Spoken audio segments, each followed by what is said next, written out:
ሰላም ጤና ይስጥልኝ ወደ ፕሮግራም ተከታታዮች እንዴት ናችሁ? ሰላም ናችሁ ወይ? ባላችሁበት ሰላማችሁ ይብዛ። ዛሬ ደግሞ ኩኪስ እኔ የዳቦ ቆሎ ኩኪስ ብዬ ነው የምጠራው ይሄንን የምሰራውን ነገር።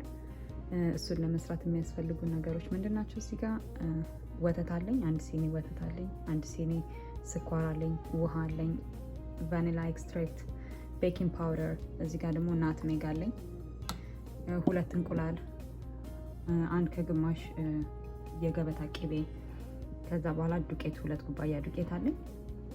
ከዛ እነኝን አሁን አደባልቃቸዋለሁ።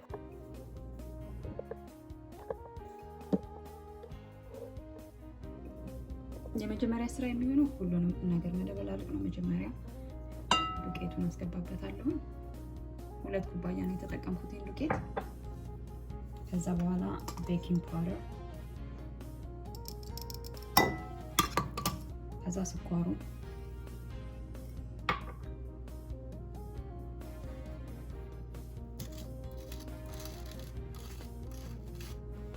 ከዛ ናትሜግ፣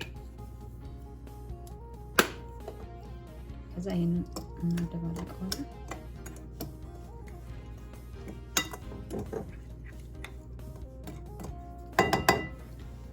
ከዛ ምንድነው ማድረገው ይሄንን የቅቤያችሁ ሩም ቴምፕሬቸር ቀለጥ ያለ ቢሆን ቆንጆ ነው። ከዛ እጄን ንጹህ ነው፣ እጄን ታጥቤያለሁ። ምንድነው ማድረገው ይሄንን ዱቄቱን እና ቅቤውን አደባልቀዋለሁ እንደዚህ አድርጌ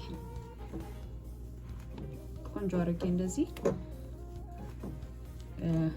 እንትኑ እስኪ ለቅ ድረስ ይሄ ዱቄቱና ቅቤው አብሮ እስከሚደባለቅ ድረስ እንደዚህ አደርገዋለሁ።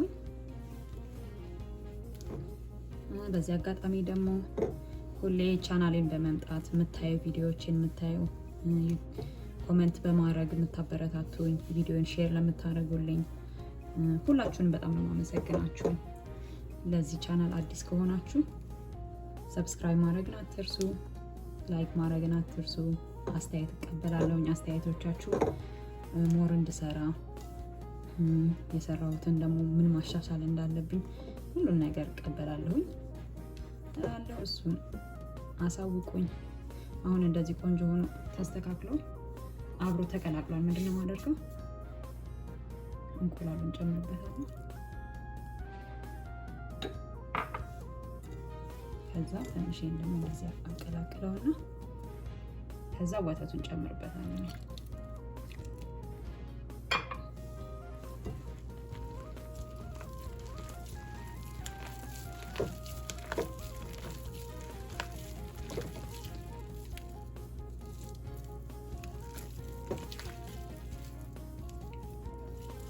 ትንሽ ስላነሰኝ ዱቄታውን ጨምርበታለሁ።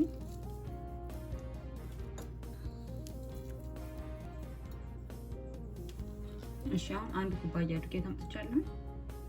በሙሉ ግን የሚያስፈልገኝ አይመስለኝም።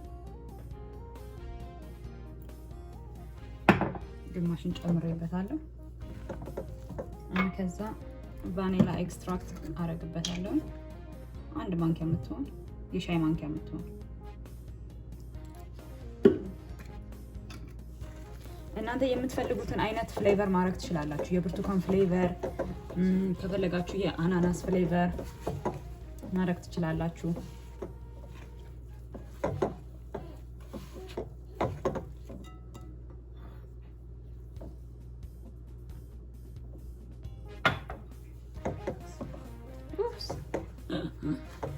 ዱቄቴ በረረ።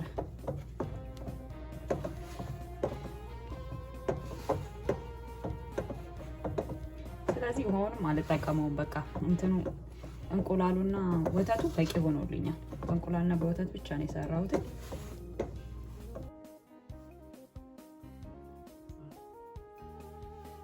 እሺ እንግዲህ ተመልካቾች አሁን ሊጡን እንደዚህ ካቦካሁት በኋላ ለሶስት እንደዚህ ከፋፍየዋለሁ። እስኪ ኮፍ እስኪ ምናምን የሚባል ነገር የለም። ያው ልክ እንዳቦካሁት ወዲያው ነው የምሰራው። ይሄን ወደ ጎን አደርግና እዚህ ጋር መዳመጫ ያለኝ ይሄንን በደንብ ቆንጆ አድርጌ አጽድቼዋለሁ። እዚህ ላይ ነው እንዳመጥበት። ከዛ ትንሽ ዱቄት አደርጋለሁ።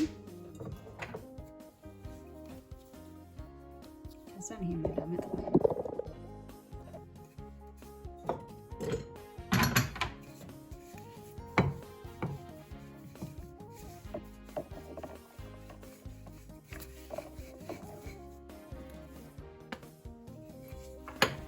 ስለዚህ የተጠቀምኩትኝ ዱቄት 3 ኩባያ ዱቄት ነው ማለት ነው።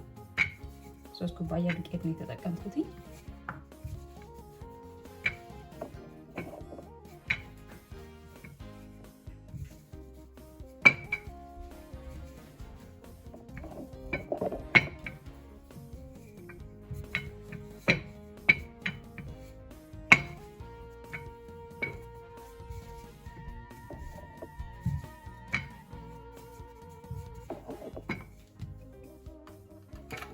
ከዛ ምንድነው ያደረኩትኝ በቢላ ማድረግ ትችላላችሁ። እኔ የስላይስ የፒዛ ስላይሰር አለ በሱ እንደዚህ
እሺ ተመልካቾች ይሄ የዳቦ ቆሎ ኩኪስ ያልኩበት ምክንያት ለዚህ ነው። እንደዚህ ላይ እንደ ዳቦ ቆሎ ትልልቅ ትንንጥ አይደሉም፣ ዝም ብለው እንደዚህ የተቆራረጡ ናቸው።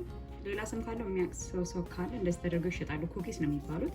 ይሄኛው እንደዚህ አድርጌ ጨርሻለሁ። የቀረኝን ይሄንን ምንድነው የማደርገው አንድ ቀርቶኛል። እሱን በኩኪስ ማውጫዎች የኩኪስ ማውጫ እዚህ ጋር ላይ ትክክለኛው እንደ ኩኪሶች አድርጌ በሱ አውጣቸዋለሁ ማለት ነው። እነኚህ ቆንጆ ናቸው ለቡና ቁርስ፣ ለመቅሰስ፣ ለልጆች፣ ለበዓል ቆንጆ ነው። እንደዚህ አድርገን ቤታችን ውስጥ ልጄ በጣም ነው የሚወደው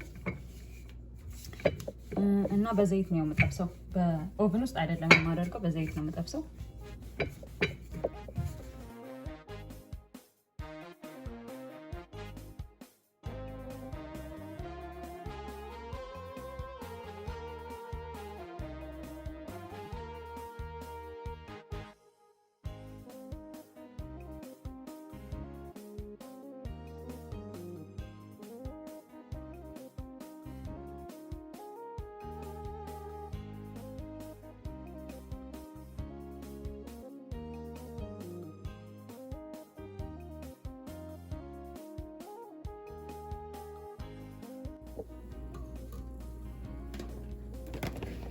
ከዛን እዚህ ጋር ዛሬ እኔ ከኖላ ኦይል ነው የምጠቀመው፣ የአትክልት ዘይት።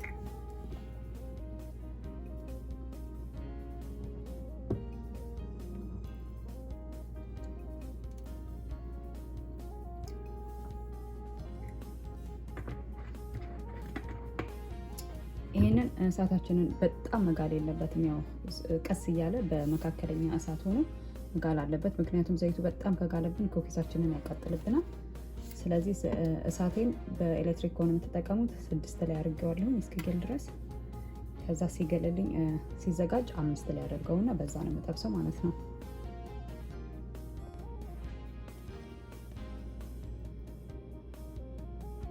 እሺ እንግዲህ አሁን ዘይቴ በደንብ ግሎልኛል። ምንድነው የማደርገው? እንመለከታለን ቀስ ብዬ እንዳይፈናጠቅ ተጠንቀቁ።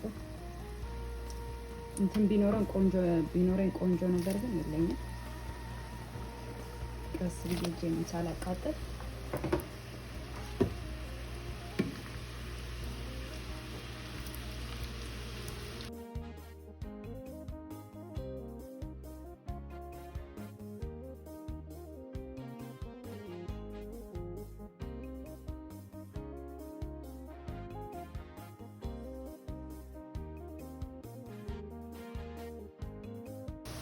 ከዛ በኋላ እዚህ ጋር ማስቀመጫ ላይ ሳህን በኪችን ታውል አድርጌ እንዴት እንደሚያምር ከለሩ ቆንጆ ሆኖ በስሏል። ይሄን እናወጣዋለን ማለት ነው።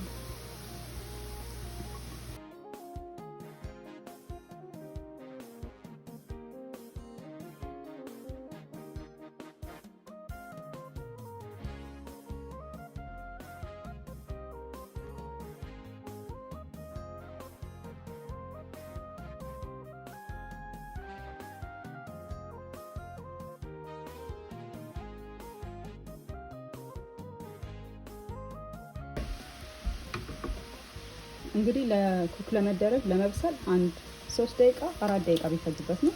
እንደምታዩት ብዙም አይቆይም። አንዱን ቀምሼው ነበር፣ በጣም ነው የሚጣፍጠው በእንቁላል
እሺ እንግዲህ ተመልካቾቼ የዛሬ ቪዲዮ ይሄንን ይመስላል።